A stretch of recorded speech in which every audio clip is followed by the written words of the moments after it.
In this video, I'm going to show you how to add funds to your Bullx Neo wallet. The first thing you want to do is you want to go ahead and hover over the bull icon just like so, and then go ahead and scroll down until you see the wallet icon, and then it should say wallet manager. So all you need to do is press on that.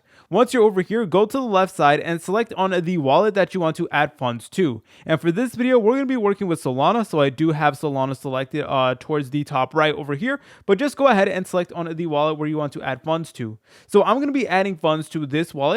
So I'm going to go ahead and select on it. Then I'm going to go to the right menu, and then you will notice that there will be a button over here that does say add funds. So all we need to do is press on add funds just like so. Then it is going to give us a QR code and a wallet's address over here. So you could use your mobile device and then scan this QR code, and then it is going to open up Phantom Wallet, or you can go ahead and just copy the wallet's address right over here and then just use Phantom Wallet on the Chrome extension. So that's what I'm going to be doing. So I'm just going to be copying this. Then I'm going to go ahead and close out of this pop-up. Then I'm going to go to the Chrome extension. I'm going to load into the Phantom Wallet, and we should get something that looks like this. This time we're going to go ahead and press on this button that does say send. Then we're going to go ahead and select on Solana.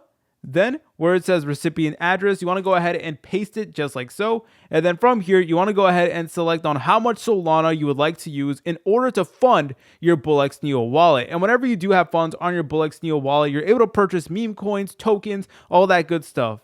But all you need to do is you need to go ahead and press on next, and then it is going to ask you to confirm. So you need to go ahead and press on confirm afterwards. If you guys found this video helpful, make sure to leave a like and subscribe. I will see you in the next tutorial.